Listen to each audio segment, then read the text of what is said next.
You are listening to This is Oklahoma, hosted by Mike Hearn, telling stories of Oklahomans and those that have made it their home.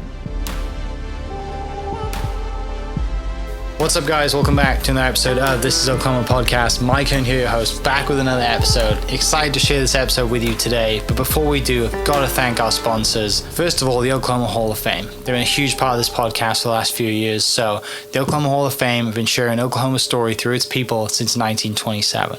For more information on the Oklahoma Hall of Fame, go to www.oklahomahof.com. And for daily updates, go to oklahomahof on Instagram and give them a follow. Our other sponsor today is Chickasaw Nation. Now, the Chickasaw Nation have sponsored pretty much everything in Oklahoma. They're a huge supporter of Oklahoma, and it's an honor to have their name and their brand supporting this podcast. A huge shout out to Governor Anatobi for supporting this podcast. It really means a lot. Our third sponsor is Diffie Ford Lincoln down in El Reno. Now, this one makes me so happy because these guys are great friends of mine, play a lot of golf together. I've bought my cars from them, do most of my oil changes down there, have a cup of coffee, hang out down in El Reno. It's a good spot to go. And not only are they great friends, but they provide a great service. So for over 60 years, third generation family owned Oklahoma business down in El Reno. They're also in Bethany as well. So people in the Bethany area know the Diffies really well.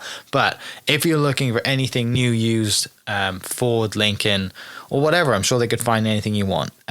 Check them out, diffieford.net, and then on Instagram at diffiefordlincoln. This episode is presented by Citizens Bank of Edmond. Citizens Bank of Edmond has been serving Edmond since 1901. They pride themselves on investing in the community and are here for all your personal and business banking needs.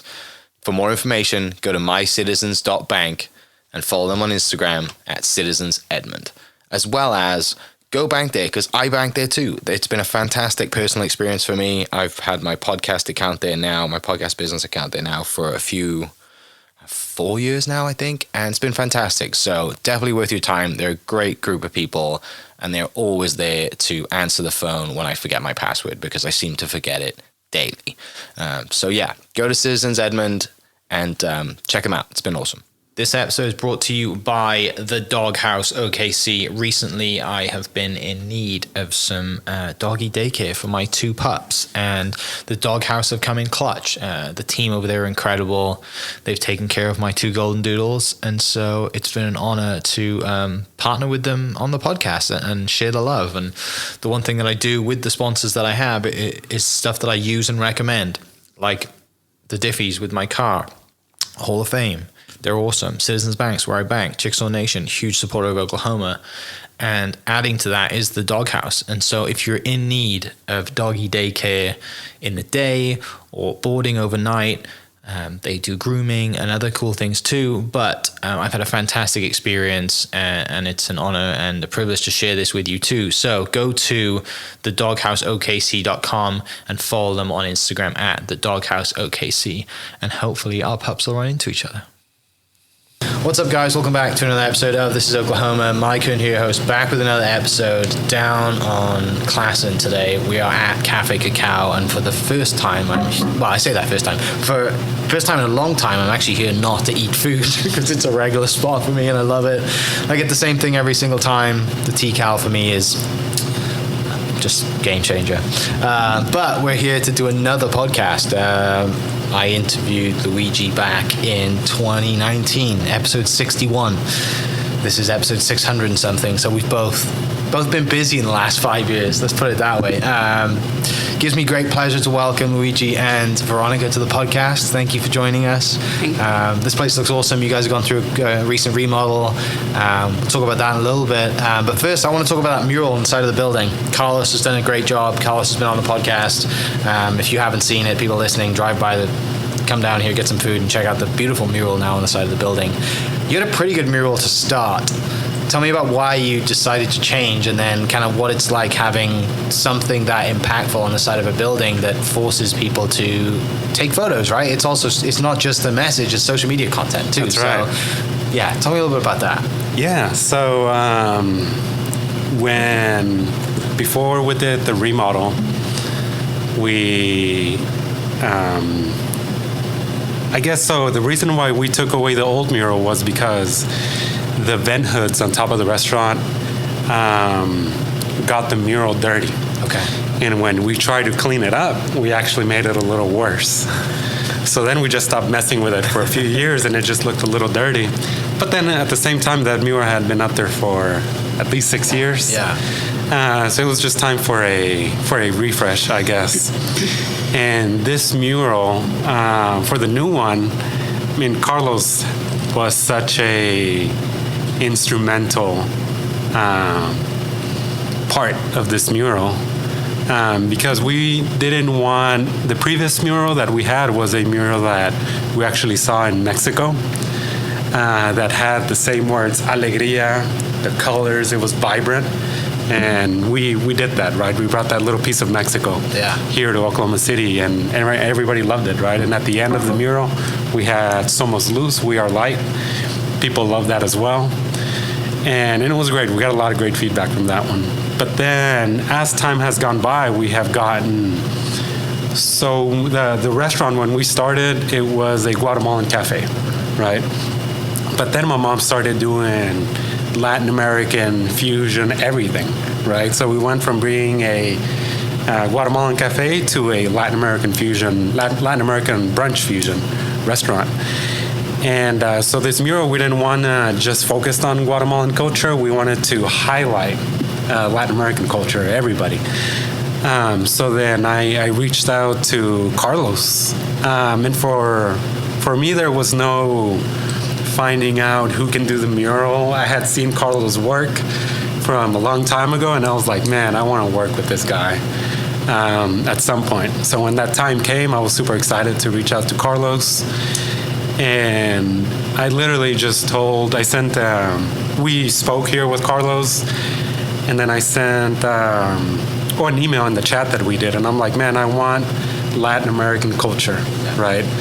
Our branding has a lot of flowers, so then we focused on all the flowers that you see in the mural are national flowers of different Latin American countries. So we have the national flower of Panama, the national flower of Mexico, Guatemala, Ecuador, Dominican Republic, and Costa Rica.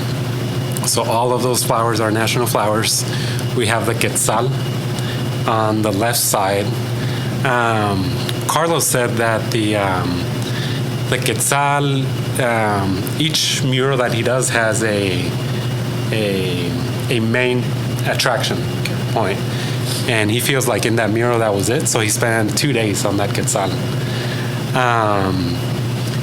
In the center, we have the Arco of Santa Catalina. So the Arco of Santa Catalina is an arch that stands in Antigua, Guatemala, the old capital of Guatemala. And it looks just like a beautiful arch, but actually there's some history behind it. In the 1700s, there was these nuns that had made a vow of secrecy to not show their faces. And they had to take kids to school every day. And that was a very busy intersection. So they were like, how do we take these kids to school without showing our faces? So I don't know where the money came from to build such a massive arch at that time, but they built an arch, but inside of that arch, there's a bridge. So the nuns would go from where they had their facility, they would go inside of the arch, across the street, and take the kids to school. So, and then the arch survived a massive earthquake in the 1800s in Guatemala. So now it's not only is it a cool piece of history, but it stands kind of like a symbol of the resilience of the Guatemalan people. So a lot of great history behind the arch. And it's one of the most photographed landmarks in Guatemala. So I think a lot of people will recognize it that had visited over there. So that was really cool. Below the arch, so as we're chatting with Carlos, and we're going back and forth and taking off things, adding things, it just comes to my mind because I see Carlos had put a little truck in the inside of the arch as he's designing the mural.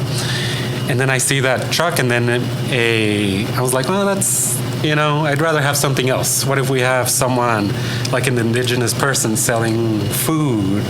What can we put to have more impact? And then it comes to my mind, this bus, instead of having that truck, let's put, before a school bus, yeah. So before we migrated to California, my mom, her first business, she had a school bus. So she saw when she would take me to school, there was this other gentleman who had a medium-sized van, and his van was full, right? He couldn't fit any more kids. So she was like, okay, I got a van too, a small one. I'm gonna start taking these kids to school. So she started obviously with me and a few other kids, and then a few other moms seeing that she was a female, right? And there was a little bit more trust. They were like, hey, can you pick up my kids too? So she started, the van was packed. And then she saved up enough money to buy a bus. And that bus that she bought, it was a 1987 Chevy. It ran on propane, and it was beat up. It was a really beat up bus, but it did the job. We had to drive about once a week, about 40 minutes to go fill it up with propane. And that was my mom's her first venture into entrepreneurship, right? She saw that opportunity, she seized it, and that bus was packed.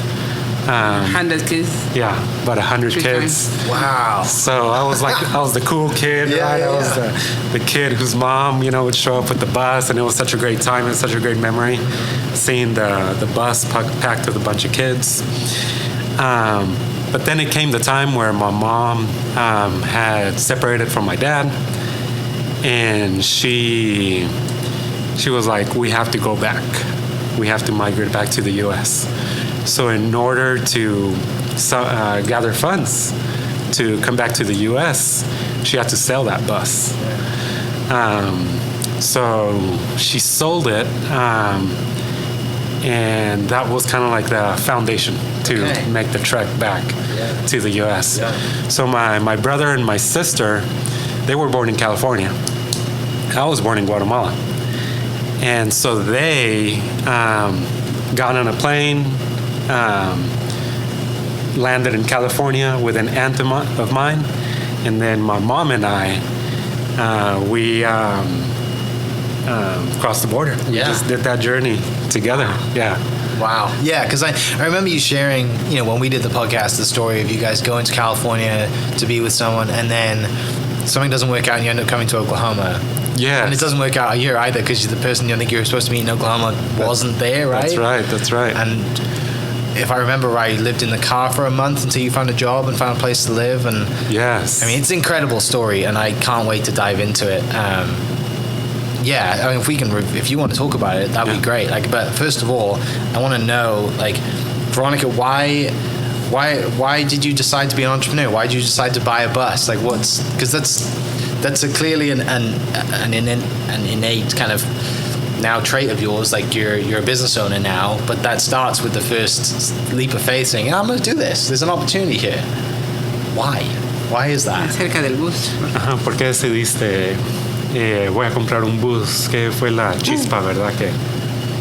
Because money. Yeah. Poor. We live in the very poor situation, and sometimes I wake up and I don't have money to buy bread or nothing in my fridge, nothing, no sugar, no coffee, nothing. And I start to offer to my friends, neighbor, hey, I can talk to your kids. And my small car is full, and I decide to do something a little bit bigger, more kids. And I start with one school in the morning, and then the people ask me, why you don't do in the evening or other schools? I have 2 times in the morning and the evening. But my reason is I need money. Yeah. We need food. I need extra things for my kids. Yeah. Okay. So, I mean, that's out of a real need, right? Like it's not just like I'm going to take a risk because I think I can do this. It was like, no, this has to work because in we my put mind, food on the table. And in my mind, I never think, I can be an entrepreneur or something. No, I think I need money. I need make bigger this idea. Luidgi, what's your kind of earliest memories of that? Like stands out to you? Like, I mean, when you see the bus obviously on the wall, and you see the truck, and then this bus memory comes back to you. Like, what does that take you back to? It was always there was where we lived, right across the street. I mean, across around the block, lived an uncle of ours, Tío Julio, and I would go pretty much regularly. I would go, my mom would tell me, hey, go ask your Tío Julio if he can lend us 20 quetzales for food today. So I would go right over and I was like, Tío, my mom says if I can borrow 20 quetzales for the food today. And I was like, oh yeah, of course. Like $2 to buy bread or something for dinner. But it was, to some degree I was kind of used to seeing my mom kind of figure it out. Ever since I was little. So when the first time when I was little and when we were in Guatemala, they had a business with my dad and they would sell eggs.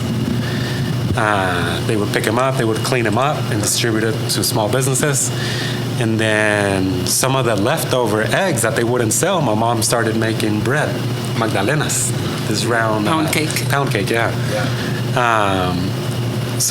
And then when we were in California, they had a carpet cleaning business. And all kind of ups and downs, right? And then we migrated back to Guatemala. And then I see my mom doing the bus.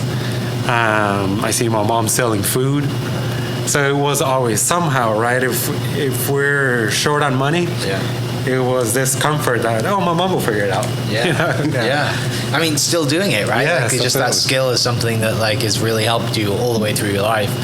When you decide to go back to California, was it, for me, like I'm from Wales in the UK, right? And I love it here. I will never move home. Even though like I, wasn't like poor in any sense, but I just prefer it here because I think America's land of opportunity. I can't imagine what it's like coming from the living situation you guys had to like, we're going because and especially when you've had a taste of it and had to move back, right? Like that's the real struggle. It's like knowing how that feels, right? Across the border in California, and you're like, man, I want to go back. And if you want to talk about kind of like that journey back to California, but then figuring out like, okay, we can't, this is going to work in California. Talk a little bit about how you get to Oklahoma and then that period of life, if you will, because I'm interested to hear your story on that, because I know your story on that, but I'm interested to hear like what was going through your mind when you get to California and like, oh, we actually have to go to Oklahoma now. Where is Oklahoma? So love to hear that if you can.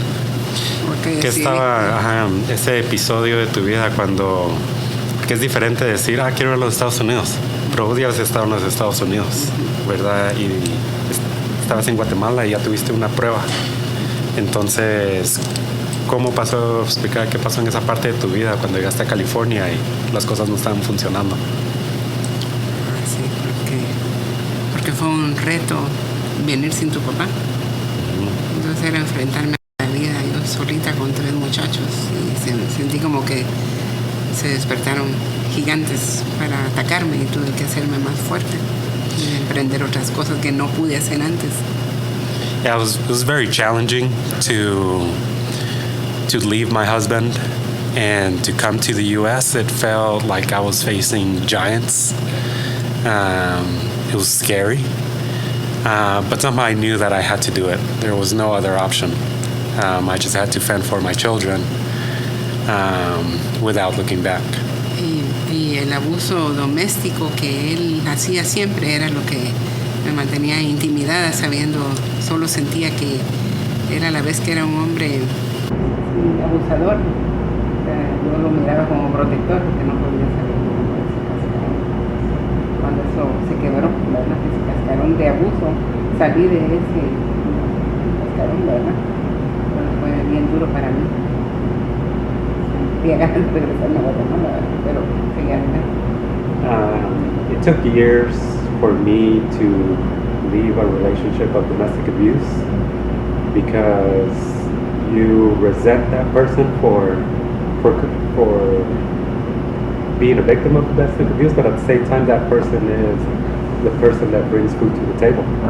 So it's like, it's a very mixed relationship. Trapped.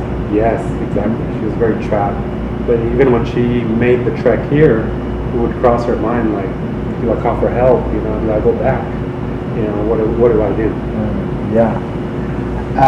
Talk to me about your love. Your love for food, cooking, where does that come from? Because that's where this dream started, right? Of having a restaurant one day, maybe. And, I remember talking to you about the moment that you drove by this building and like, we found it, that's it.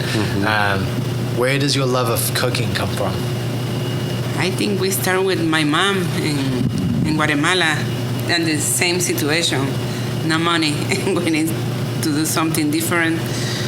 My mom, when I was maybe 8 years old or 9, she got married one more time, and she started to cook, to sell in the outside in the door. Afuera de la casa. Outside of the house. Outside of the house. And we started to make chile rellenos. She went to the ¿cómo se llaman las terminales de mercado? To the grocery stores. Okay. To the Big mercados. grocery store, Guatemala, very big grocery store, and buy fruit, vegetable, resell their house. And 3 kids, and then 4 kids, and then 5 kids, and we keep doing something all the time and helping to my mom. And then when I was 15 years old, 16, 17, my mom, we cooking big, Big orders. Big orders. Okay. Like 200 chile rellenos.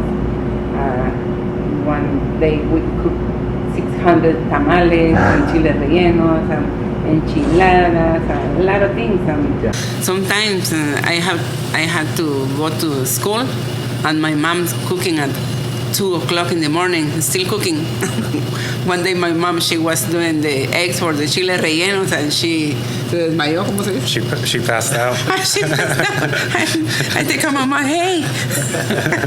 And that's why all the time my brother and sister is sleeping, and I was cooking with my mom very, very late. And we start to get perfection in the food. And then I don't think my sister, she got, remind me, yesterday, mi hermana me recordó ayer. I was visiting me now, and she was reminding all the time, Veronica, you love to put extra in the food, you decorate the plates when you cook in the house, for my kids. Get perfection in pancakes or waffles or sauces or soups. Very perfect. Or sometimes I don't have money to cook, but I was making beans and rice. And the people say, oh my God, it smells so good. Why are you cooking beans and rice? What? Because I think I love to cook. But I think in this time, God put something different. I think como que Dios agregó un chip en mente. She feels like God put a chip in her shoulder. Yeah. God do something different in me, in my hands, and my brain. Because sometimes I'm cooking something, or I come to the kitchen and I have a lot of ideas. Sometimes I have dreams to cook something different. I love to cook, and my inspiration now is see how the people in each table, they say, oh, wow. and inspire me to keep doing better things. Yeah, it's a passion, right? And you get to be super creative now. And now, the position that you're in now compared to the position that you were when you started is you have, a beautiful kitchen around you. But you also have access to all these different ingredients that maybe you didn't have before. So you became creative with whatever you could get, and now you're like, wow, like everything's possible now because you have all this creative. And I remember when we did our podcast 5 years ago, you did mention that when a plate comes out, Mom would grab you and say, look, what's this? And you would stand up there and watch the smiles on people's faces. Yeah. And it's such a gratifying feeling I like to give, gifts or whatever it is, but when you've made something with your hands and you see the smiling face on everyone that comes in here. Yeah, sometimes my other son, they tell me, why you don't have to be in Cafe Kacao all the time, checking the table. No, I'm not checking the table. I'm checking the faces. Yeah. Because I love Oklahoma City. I'm very grateful with that for people in Oklahoma City, because when I was in California, almost in the streets, no money, nothing to eat, crying, and now I see my present. I'm grateful with God and the people here in Oklahoma. But I hear about from Oklahoma is people in Oklahoma is racist. I have 20. How many years I have here? ¿Cuántos años llevamos aquí? 22 years. 22 years. I never see racist people. Yeah. Racist. Now I see the people smiling, and I love this country. I love USA. I love where God bring me. Yeah, and it's not just food, but food brings people together, right? And food kind of, like I said, doesn't all people. You sit around the table, you share great food. It's a good time. It's an equalizer, right? Yeah. And it works. You're right. It's such a good time, and I like being in here and seeing other people's smiling faces. And I usually come here in the week when it's quiet. Like I don't want to wait because you guys are very busy and have been very successful. Talk a little bit about coming to Oklahoma then, and then also, actually, let's talk about the moment you get the phone call saying, "I found the building.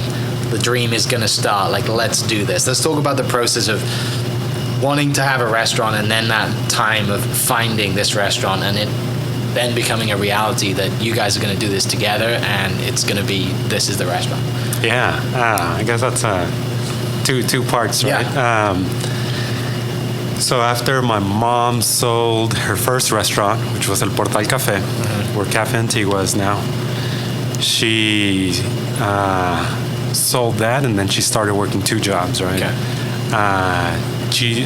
Olive Garden in the mornings. She'd get a small break, and then she would go work Cheesecake Factory at night. All right. Somehow she knew, right, that after a few years of doing that, which was very tough, I would get home, my mom was not there, and she would come in. She would always get some type of meal, right, from Cheesecake Factory, because they would get an employee meal. So I remember with my brothers, we would all either wake up, because we were already asleep, or we would stay up waiting for her because she would bring in a box from Cheesecake Factory, right? It was always something really good. Biggest menu in the world. Yeah, exactly. So much food, you never get bored of that menu. Such great food. Yeah. And we definitely noticed the difference, right? I mean, she was working a lot when she had the business, but also she was working just as much now with 2 jobs. But she knew she wanted to do that all over again. So during those few years, she started buying used restaurant equipment. So I remember with her, I would, get out of school, and if it was my mom's day off, she would be like, "Hey, let's go to this guy's house. He's got some equipment." And we went to so many different places from people who had shut down their businesses. And my mom would be like, "Oh yeah, I'll take those coffee cups, all those forks, this fryer." And we were living right behind the 27. the Golden Phoenix, literally just a few houses down. And it was a 2-story apartment. And I would watch TV, and there was a fire, there was coffee cups full of all kinds of stuff. And so my mom she was right there on 27th, so she would drive every day, Classen to Expressway, down to Olive Garden and Cheesecake. So then she was driving one day, and she calls and she's like, hey, the tire shop has been closed for a few days. I'm gonna try and find the tenant. So then I'm like, okay. I didn't think much of it. And then the next day she's like, hey, get over here. The guy's here, already talked to him. He wants us to take over his lease. And it happened so fast. Because that guy, right, his business didn't pan out. Because he was like, man, people don't want their tires changed here. And who's going to say no to someone's like, I want to take over your lease, right? So we spoke to the landlord. And the landlord was like, sure, take over the lease. That's fine with me.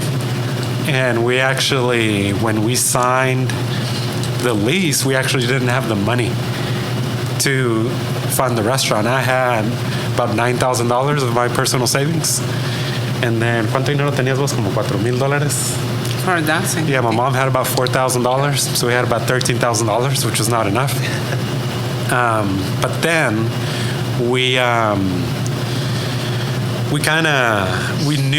so when my mom opened her first restaurant, El Portal Cafe, she took a loan from Tío Julio. How much did my tío loan you to start El Portal Cafe? 6,000, and I have 5 or something, but I started with old equipment, and that's why I think I was very frustrated, and my kids, teenagers, I have to pick it up from high school, the school, a lot of things. Feel a little bit sick in this time because I got when I sold Cafe Antigua, Cafe El Portal. I started to get sick, and I got one thyroid surgery, 3 surgeries total.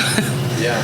And it's in the middle. I was working in Cheesecake Factory, but I think this time was the best time because I learned a lot of things from Cheesecake Factory because it's a very good restaurant. And they cook by scratch, and I learned a lot of things from Cheesecake Factory, Olive Garden, a little bit, but I think it was a good time to learn more things. Yeah, more things came together better this second time around. So that Tío Julio that loaned her some money for the first restaurant, my mom wasn't able to pay him back fully. And so then we had just signed a lease. We know that $13,000 is not going to be enough. So then we get on the phone and we call Tío Julio, and they're like, me and my mom were like, hey, we already signed the lease. We're looking for some help. Can you loan us some money? And sure enough, right, it's that same uncle who would give us 20 quetzales, right, a few dollars to buy food every day. So he's like this father figure to my mom, to me, that has been taking care of us since we're kids. And sure enough, right, my tío comes through, and he gives us $20,000. For here? Yeah. No, it's $30,000. Yeah. So he gives us $30,000. So we had 30 plus 13. 43. Little equipment in the back. Yeah. We start cleaning, right? Oh, yeah. Very place. Yeah, oh my God. Mess. It was a mess. It was a disaster. Yeah. We did what we could, and we opened so we opened on a Saturday. Saturday was our first day, January 26, 2011. We just had a sign at the front, we're open, and we sold $1,000 our first day. And from those 43, we had like $5,000 left. I still remember that in our bank account. And that's it. That was it, right? Do or die. Yeah. There was no turning back. And I remember the first day, it was like, oh man, like $1,000. If we can sell $1,000 every day, we made it. We're rich. Right? Yeah, we're rich. It's the American dream. Oh yeah. This is my first dream. Yeah. I say to my uncle, "Oh, Tio, if I selling 1,000 a day, oh my God, this is my dream." And my uncle told me, "You're not gonna sell 1,000 a day, mija. You're gonna sell a lot. I think I see your restaurant, a big restaurant. You're gonna be the better in the town." My uncle, yeah, he helped me a lot. Special. That's why he is in the mural outside. Yeah. Uh-huh. Outside is it's not just we are the Del Cid family, and my uncle es transmitir las mujeres que emigran, decirle. Yeah, so that center part of the mural, right, which has my mom and her 3 children, my grandma kind of waving to us in the background, and our Tio Julio. It's a little piece of our journey, right? And those very special people that helped us in our journey, but it kind of also signifies every immigrant's journey, right? Where we had to leave our country and migrate for a better future for our children or ourselves. How did you feel when Julio says to you, you know, I see bigger things, I see you having a huge restaurant, and here we are today? Like, everything that he said has pretty much come true. And like, I mean, what do you feel at that moment when you've just made $1,000 and you're like, this is awesome, this is going to be the dream? But he said, no, there's bigger things there for you. How do you react to that? ¿Cómo reaccionas en ese momento, verdad? Donde abrís, vendes $1,000, pero tu tío te dice, vas a vender más. ¿Cómo reaccionas a eso? Ay, nunca pensé que fuera a ser cierto. O sea, no, en ese momento yo no lo creí. Eso es. I didn't believe it. I didn't think much of it. I just knew I had to work hard. And I have one more story. When we start to make food in my apartment, and my son Alex and my daughter Anna, they take my mom to driving and get the food in las talleres, ¿cómo se llama? Shops. Selling my food in the shops and the streets, cooking a lot in my apartment. And one day my mom told me, "No, mija, we have to go to Sam's to get containers for put some spicy for food." Okay, let's go. And when we was in Sam's, my mom she tried to get one box from the Veronicans, and the box. La botamos, ¿cómo se dice? They dropped the box. It fell. My mom, she dropped the box and exploded in the floor. And when exploded the box in the floor, the ramekins exploded everywhere. And my mom, she started to yelling. And the Sam's, "Mija, it's restaurant. This is a restaurant." No, thanks. Yes, believe me. You don't have to keep doing food to sell in the streets.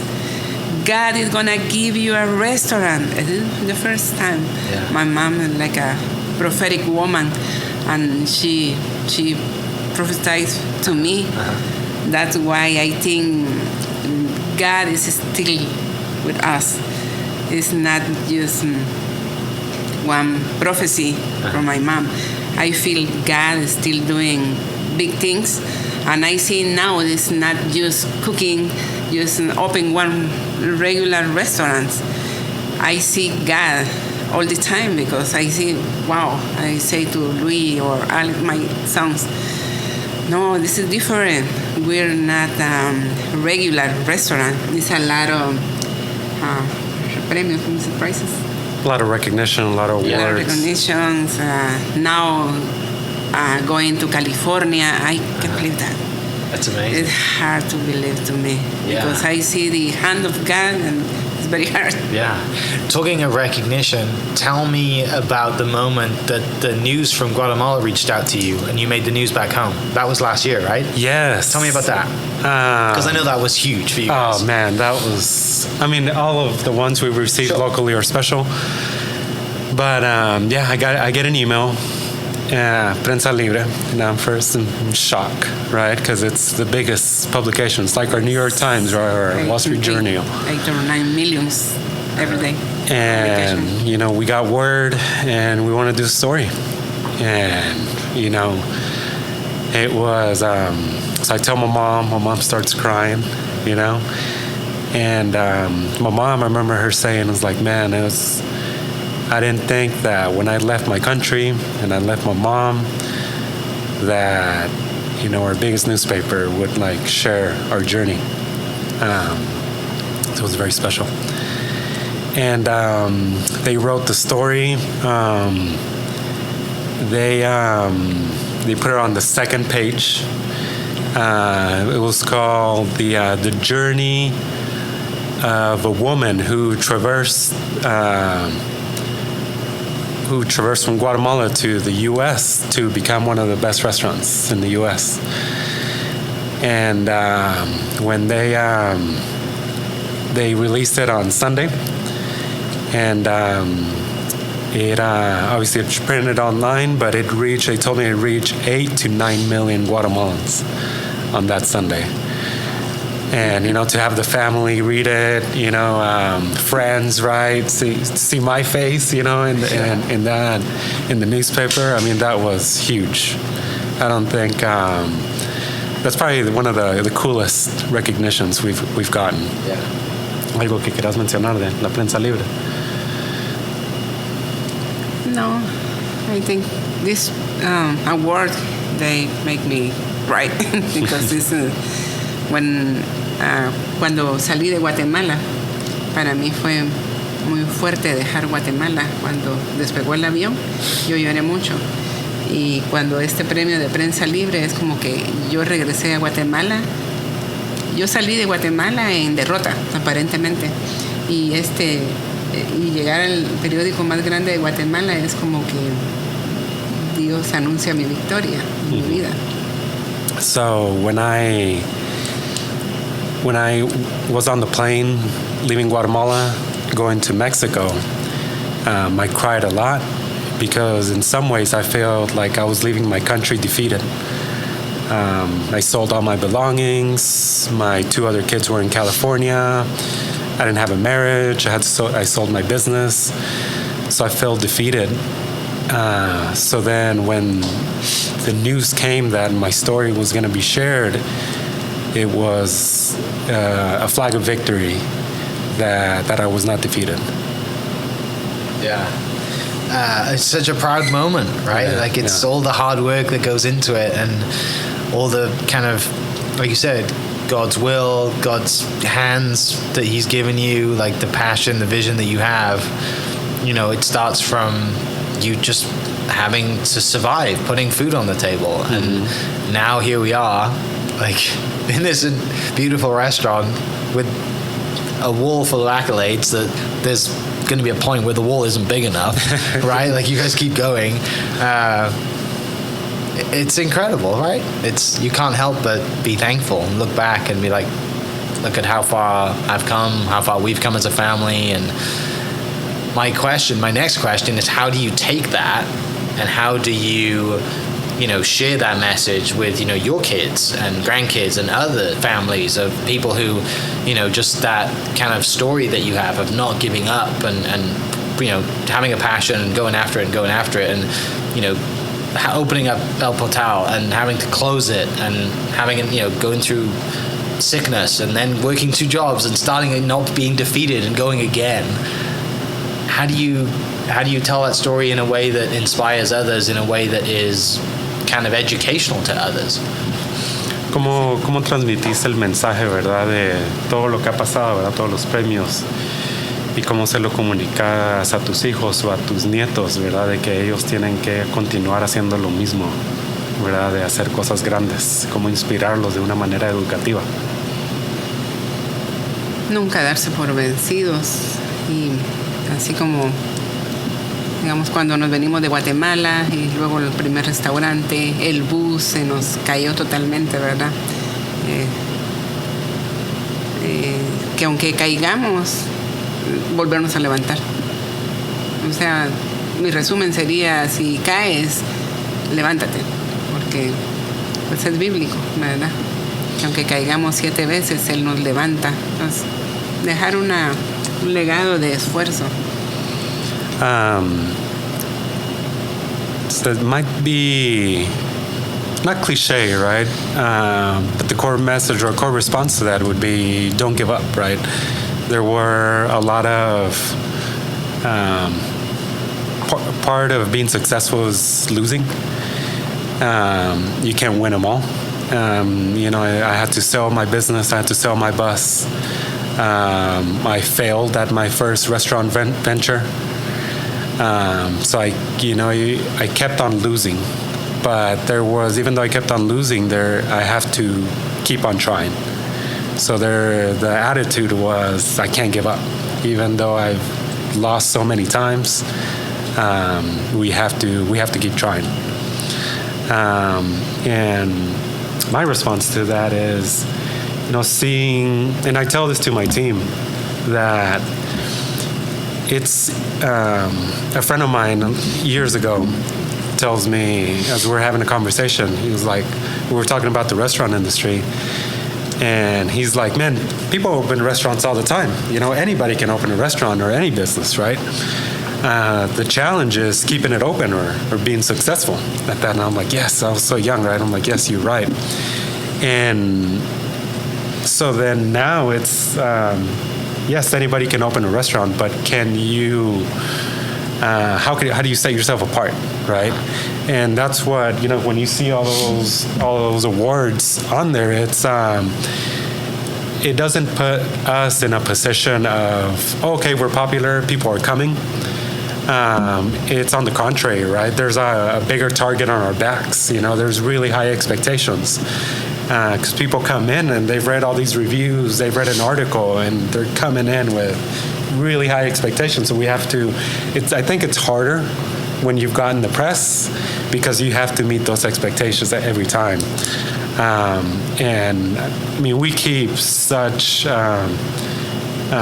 good tabs on our reviews. We get so many reviews, and I feel really proud that we get to accomplish that consistently.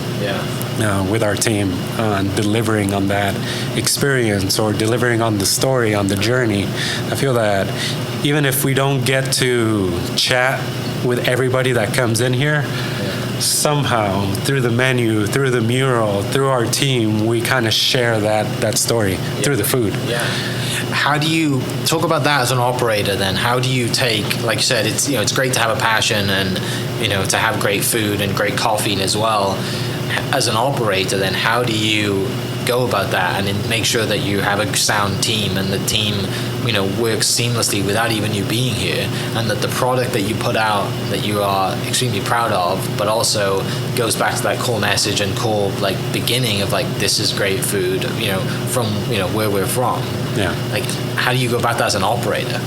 Como operadora, ¿cómo garantizas vos que ese producto que le gusta a la gente, que es tan bueno, que tu equipo lo está ejecutando de la misma manera, tanto adelante como atrás, ¿verdad? Más que todo en la cocina? ¿Cómo garantizas vos eso como operadora, como dueña, como empresaria? Soy demasiado exigente. Soy demasiado exigente, que creo que el equipo que hemos hecho en cocina, y a pesar que pasa gente, ¿verdad? Conforme los años cambiamos gente que se va, pero conservamos gente también que hemos puesto el ADN de lo que yo soy. Yo he instalado el ADN mío dentro de cocineros, dentro de gente que toma cuidado del café y todo. Creo que transmitiendo el ADN mío, no solo tratar de estar contratando gente y aprendan esto y háganlo. Creo que es pasión de nosotros y también hemos puesto esa pasión. Tenemos gente apasionada adentro también.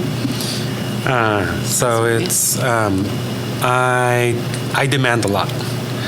And she actually has gotten a reputation here in the restaurant industry that she demands a lot, because sometimes someone will, like our kitchen team, right? When, let's say, there's a position open, and then we'll chat it with them. We're like, hey, we need this position. You know, check with your friends, right, to see if someone wants to fill that position. And then they'll come back to us, and they're like, oh, man, I know this guy. But he said, Ms. Veronica? No, I've heard she's too demanding. She like sets the bar too high. I can't work for her. So she's gotten that reputation. So it's actually like some of the team, like they'll have 2 jobs, right? They'll go work somewhere, and then they'll come back and they'll tell us, like, man, some people are scared of working here, the kitchen here. They're like, oh, you work over there? And there's this like reputation that my mom has that she demands a lot, and it's true, you know. So communicating that to them, that that everything matters, every single detail matters. You're in a way transmitting that passion to them, and if you don't have that passionate person in your team, then that person cannot be. Yeah. Do you still enjoy to cook and to kind of create new items for the menu? Yeah. I'm creating. Now I took a little vacation. We went to San Antonio, we went to New York, and planning to go to California. But I think it's my very good time, long time vacation.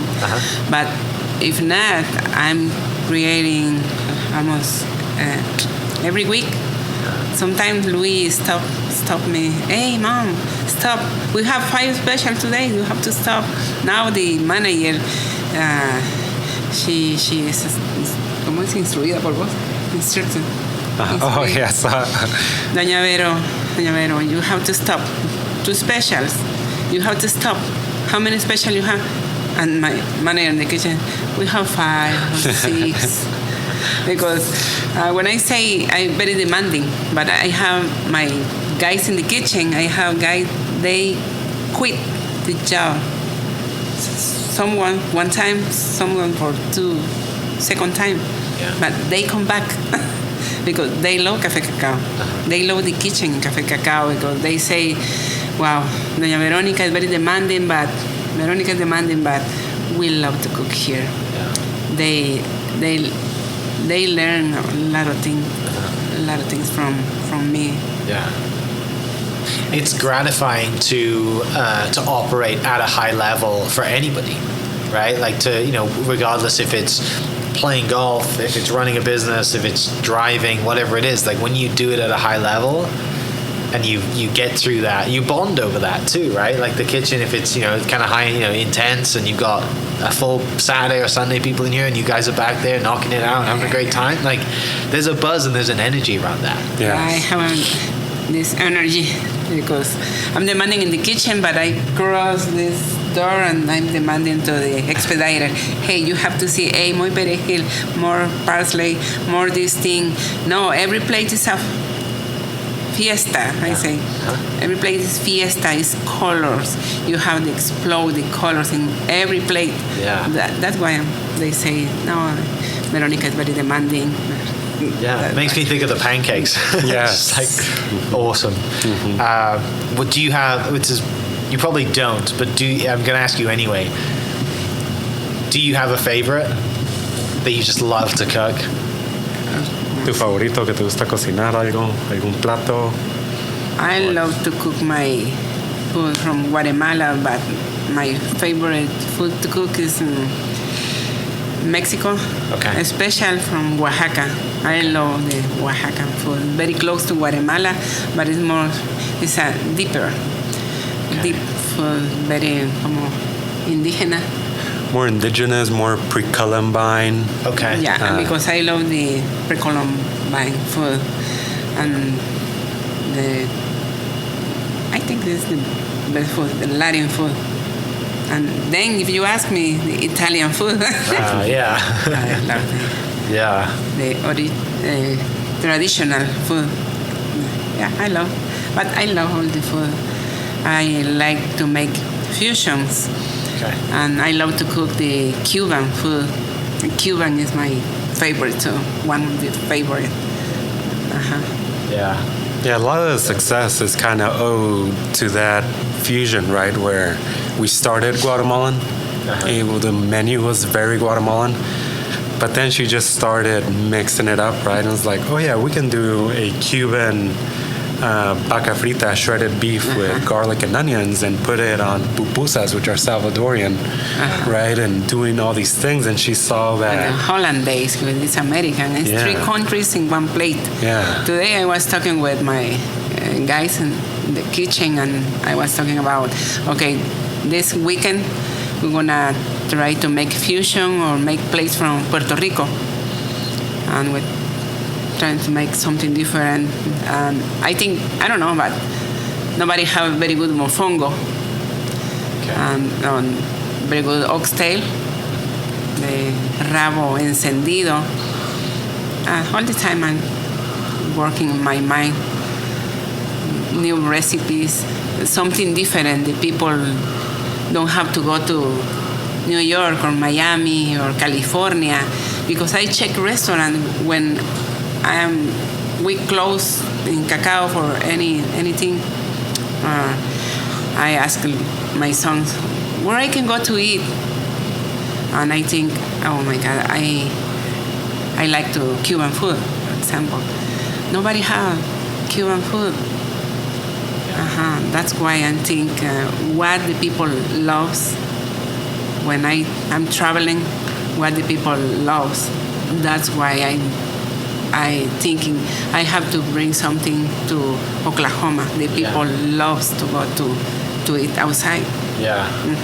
People love coming here. I know that.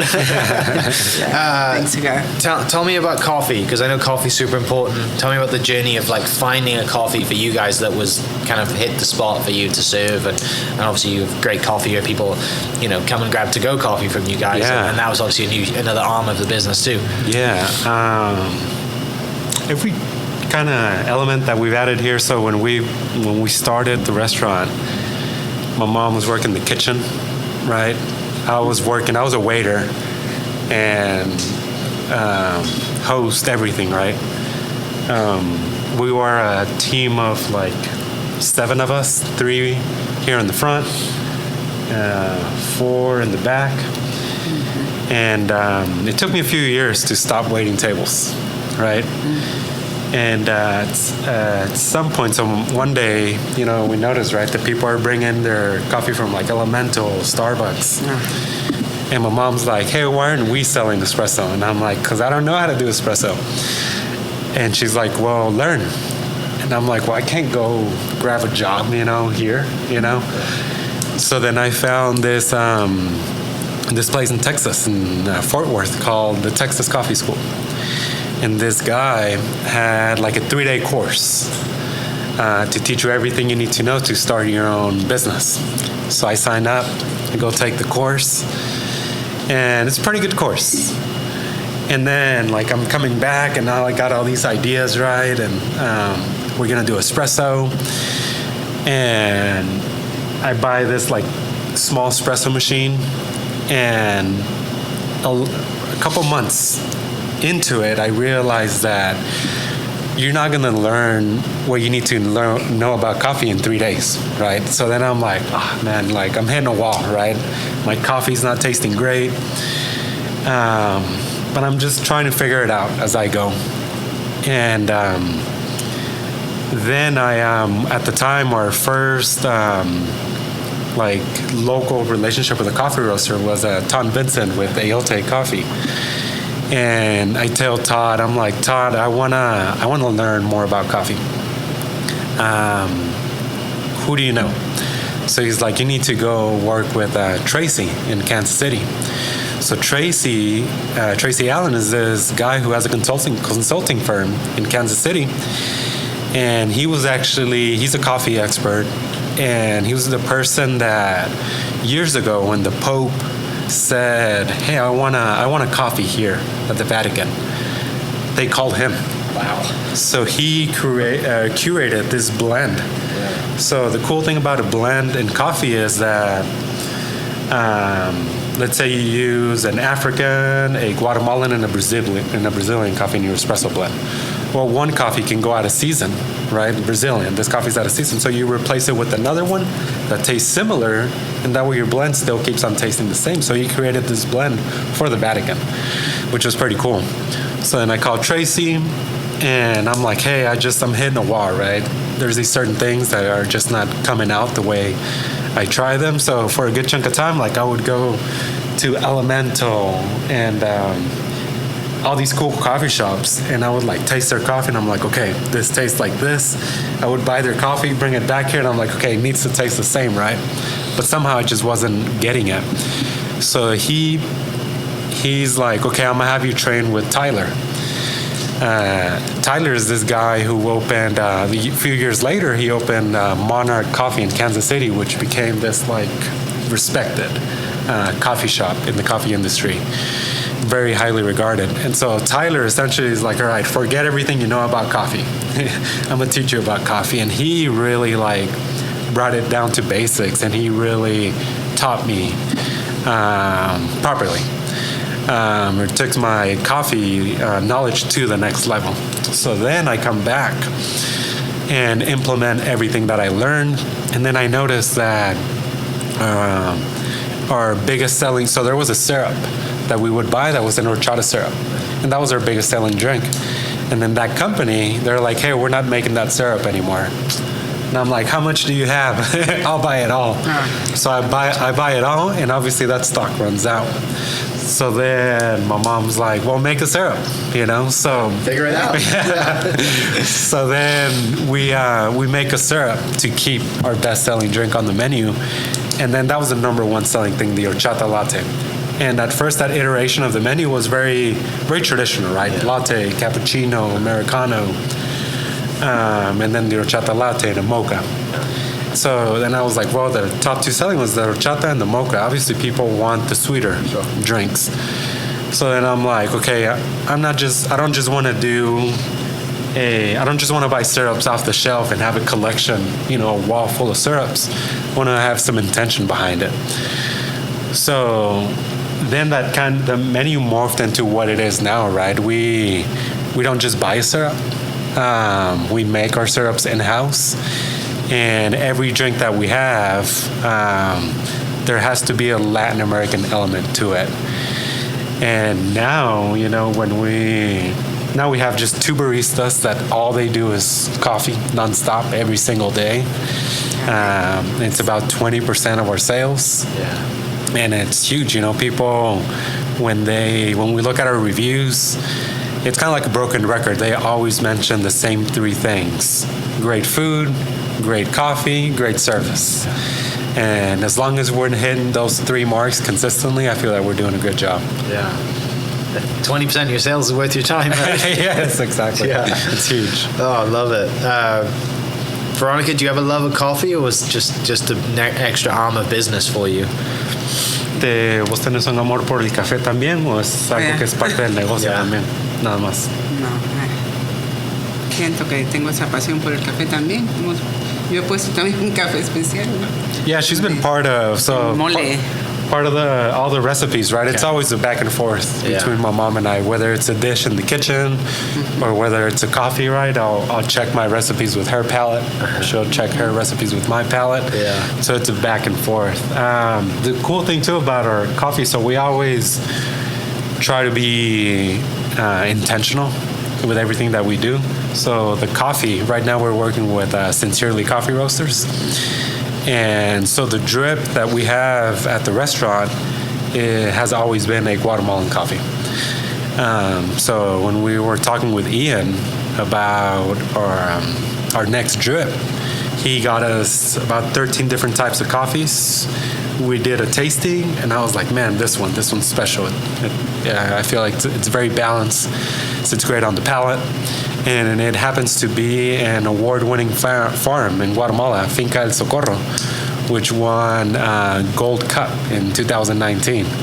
So it was just pretty special to have a coffee from a award-winning farm here at the restaurant. That is special, right? And just, I mean, everything kind of goes full circle, right? Yes. Like, you know, and you keep that Guatemalan kind of center to everything, right? Like everything kind of comes back to where we came from and kind of, you know, the core experiences and memories you have from growing up, which I love.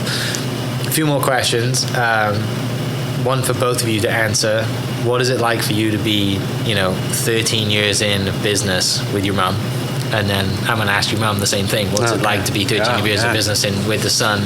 You know, and just this bond that you two have now of this business, and not just you, obviously the other, you know, your brothers and sisters too, but like, what's that like? Family business, American dream. It took me a few years. At first, you know, 13 years in now, I feel like the first few years, I don't remember all of it. A little bit, it was kind of a blur. But I do remember this certain point. We've always, me and my mom have always gotten along. So me growing up, I was mama's boy. I still am, right? But when we started this restaurant, to me, it was just like, okay, I'm supporting my mom, right? And we're doing this thing. There wasn't this whole like entrepreneurship.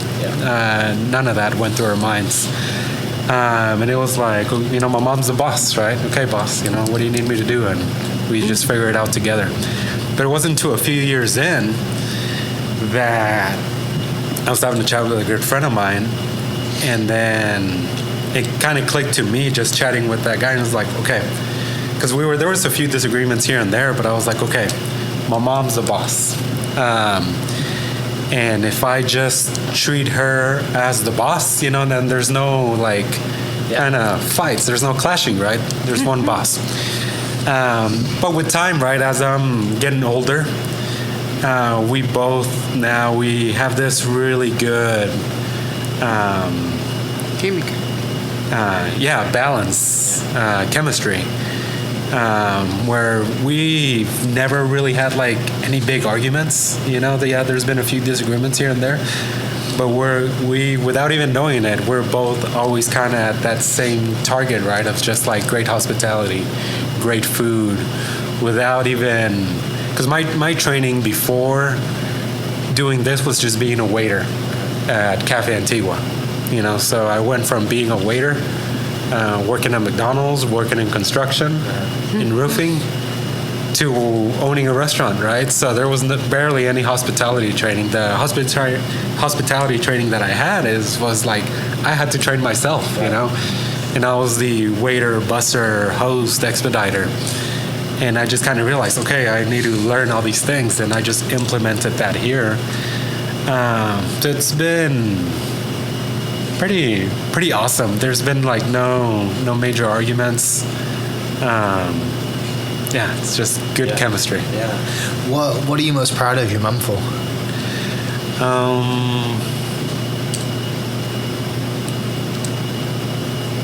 I'd say my mom has this saying of saying, she's said it for years. How do I translate it? Para marchar atrás ni agarrar aviada. ¿Cómo dices?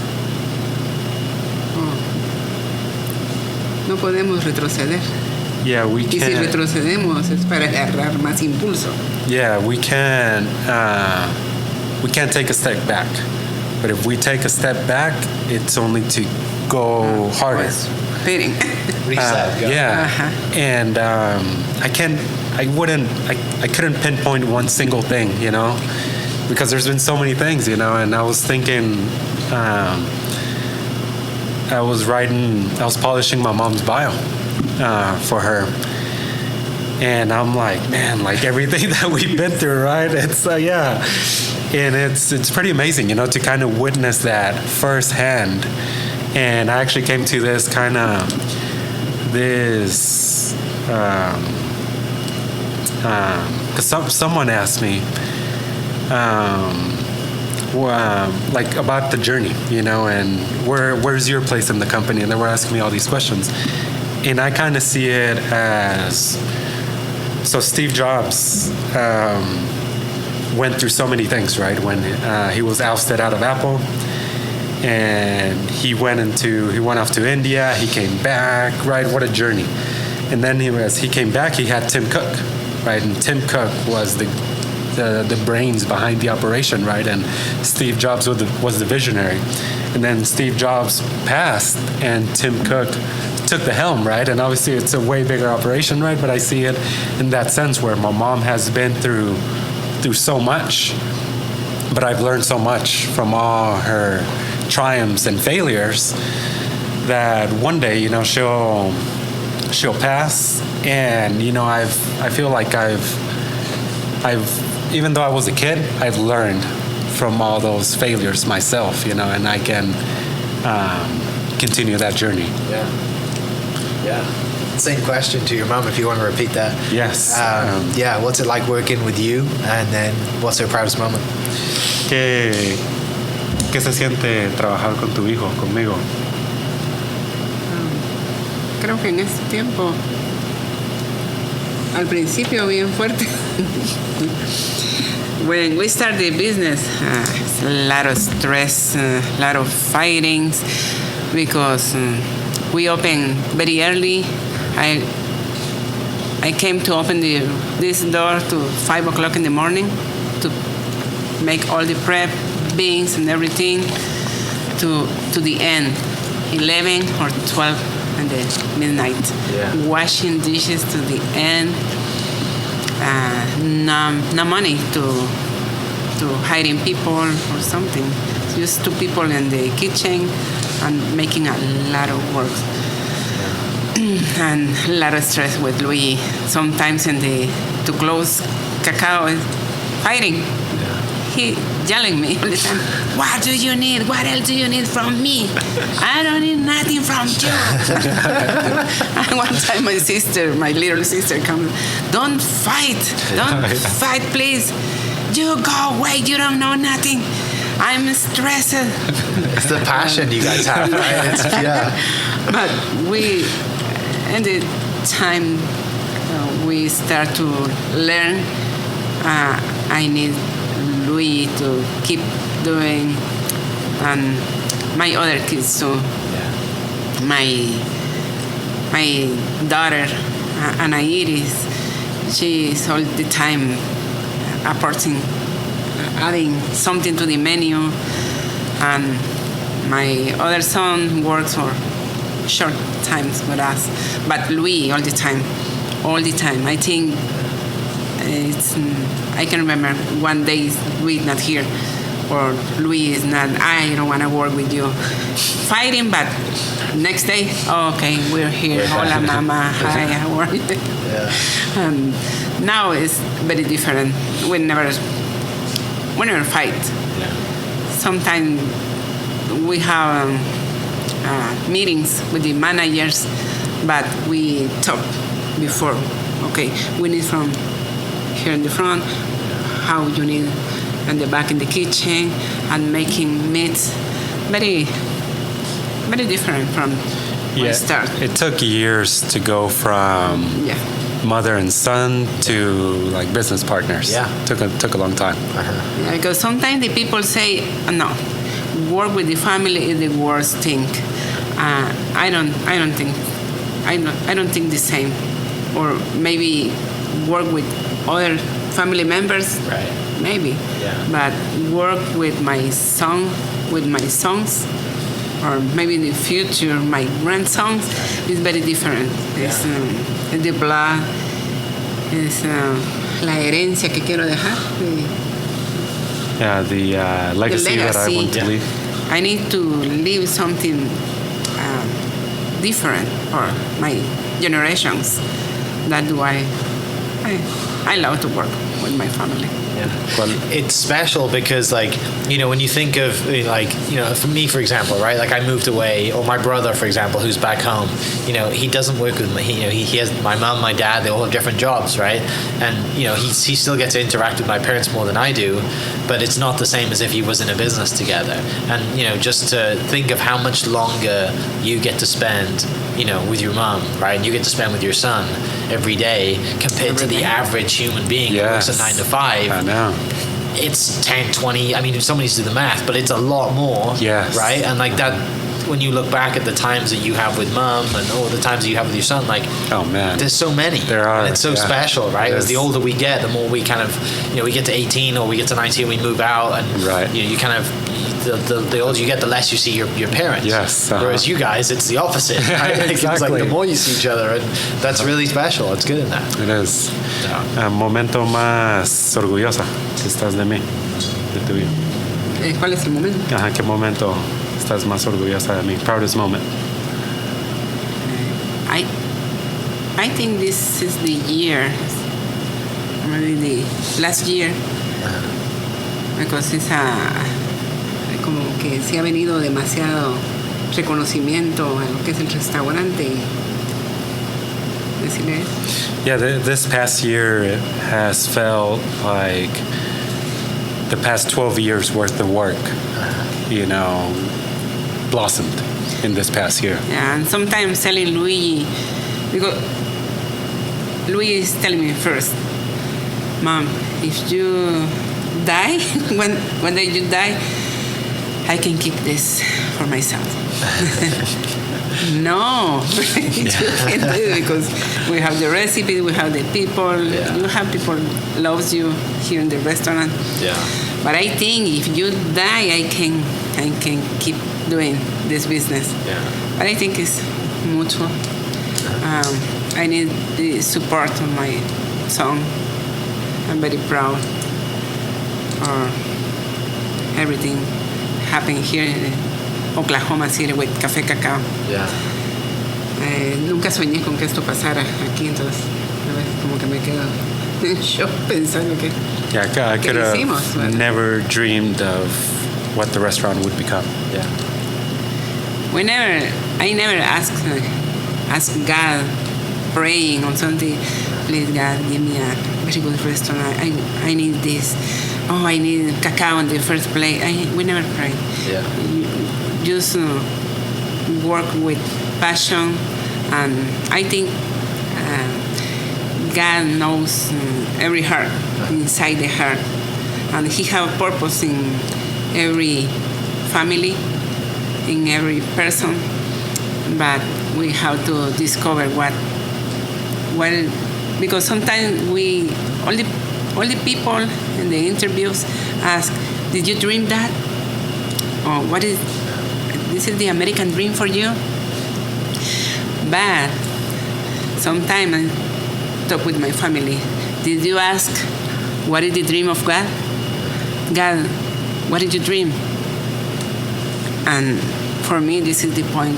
Keep our relation with God very, very close.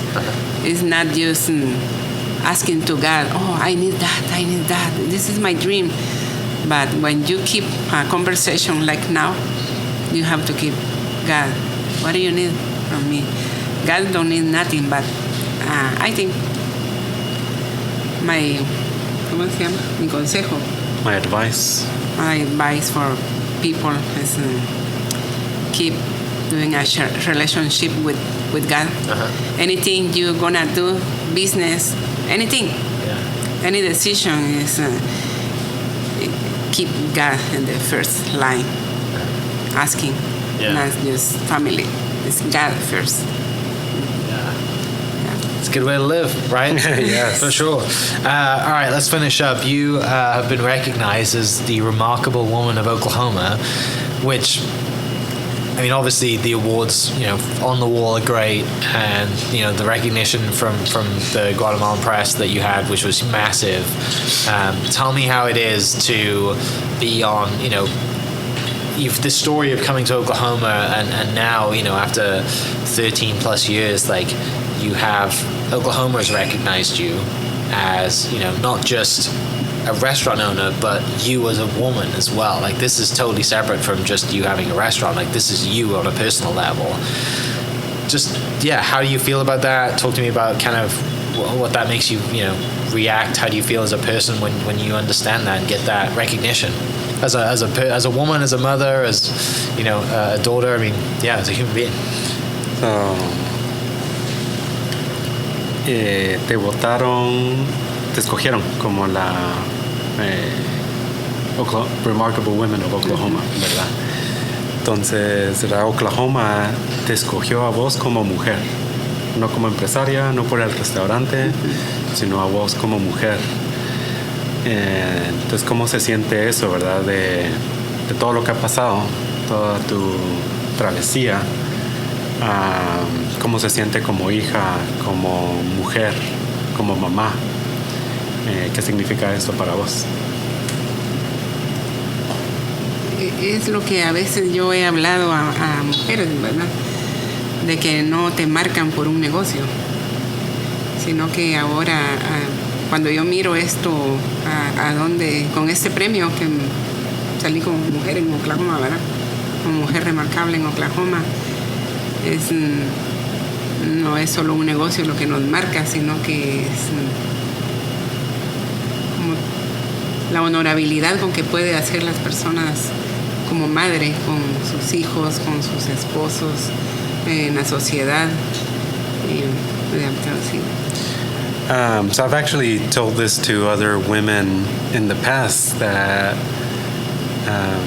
are entrepreneurs, that you can't just be recognized for your business, but when you focus on just being a good mom, on just being a great spouse, or just being a great person, then people will recognize you for that. Regardless if you have a successful business, then that's great, but she's a better person. Sí, yo creo que me siento como una temporada ahorita que ya no es solo comida, sino es mi historia, ¿verdad? No nos debemos enfocar solo en un negocio, ¿verdad? En dinero, sino que va más para allá de esto. Para mí es como que este premio me ha hecho como subir otro nivel como persona. So I feel that this season has been kind of taking off an emphasis from the food, because yes, we've been recognized for our food and the cuisine, but now the focus has been on our journey, on our story, and the food goes along with that. So I feel that has kind of pushed us to a new level of excellence in our service, in our food, and who we are to the community. Yeah. It's incredible. Congratulations. Thank you. And going back to California as well, right? Like, to collect an award where, it all kind of started for you in California, which is, it's crazy to think like that. Y ahorita que le está diciendo eso, decirle que no había caído en algo, que con prensa libre es como que salí derrotada de Guatemala, ¿verdad? Oh my God. Y ahorita, regresé como hey, saliste derrotada, pero yo te regreso en victoria con prensa libre. Y ahorita que él habló eso, yo no lo había visto así. Que yo salí derrotada de California, donde ya no conseguí nada, no puedo, tengo que irme a un lugar chiquito. Y ahora regreso como en victoria, porque es que California. So she's like, I just realized something. So when I left, as you were chatting, when I left Guatemala, as I was mentioning earlier, I felt defeated. And then the Prensa Libre article was like that flag of victory, right? I left defeated, but I'm coming back. My story came back, and I celebrate that victory. And when I got to California, I left California defeated again because I couldn't find a job. So now I'm going back to California in April for the to meet with all the other remarkable women of all the other states. So I left California defeated, but I'm coming back as Oklahoma's most remarkable woman. So that's pretty amazing. Yeah. It made me think that's awesome. very special. Yeah, it is special. You're right. And it's just, I think we probably said this 5 years ago. It's just the beginning. And it feels like right now, like this, you always feel like you're just getting started, right? Like we'll just keep going, keep working hard, keep building the menu, and just keep doing what you do and keep operating at that high standard. And goes back to as well, like you said, just being a good person, being a good woman, being a good man, whatever it is. Yeah, it's awesome. So thank you for your time. I really appreciate you. Oh man, thank you, Mike. And, appreciate you. Thank you for giving me great food, because it's fantastic. For people listening, thank you so much for listening, and we'll catch you next episode. Cheers. Cheers. Hope you guys enjoyed that great episode. Thank you so much for listening. As always, huge shout out to our sponsors, the Oklahoma Hall of Fame, sharing Oklahoma story through its people since 1927. For more information on the Oklahoma Hall of Fame, go to www.oklahomahof.com and follow them on Instagram for daily updates at OklahomaHOF. Our other sponsor, the Chickasaw Nation, amazing sponsor. They do amazing things for the state, and they're always sponsoring something in Oklahoma. They're a huge supporter of Oklahoma, and without their support, we wouldn't be able to do what we do. And our third sponsor is Diffie Ford Lincoln down in El Reno. Now, this one makes me so happy because these guys are great friends of mine, play a lot of golf together. I've bought my cars from them, do most of my oil changes down there, have a cup of coffee, hang out down in El Reno. It's a good spot to go. And not only are they great friends, but they provide a great service. So for over 60 years, third generation family owned Oklahoma business down in El Reno. They're also in Bethany as well. So people in the Bethany area know the Diffies really well. But if you're looking for anything new, used, Ford, Lincoln, or whatever, I'm sure they could find anything you want. Check them out, diffieford.net, and then on Instagram at diffiefordlincoln. This episode is presented by Citizens Bank of Edmond. Citizens Bank of Edmond has been serving Edmond since 1901. They pride themselves on investing in the community and are here for all your personal and business banking needs. For more information, go to mycitizens.bank and follow them on Instagram at citizensedmond, as well as go bank there, because I bank there too. It's been a fantastic personal experience for me. I've had my podcast account there now, my podcast business account there now for 4 years now, I think, and it's been fantastic. So definitely worth your time. They're a great group of people, and they're always there to answer the phone when I forget my password, because I seem to forget it daily. So yeah, go to Citizens Edmond and check them out. It's been awesome. This episode is brought to you by the Doghouse OKC. Recently, I have been in need of some doggy daycare for my 2 pups, and the Doghouse have come in clutch. The team over there are incredible.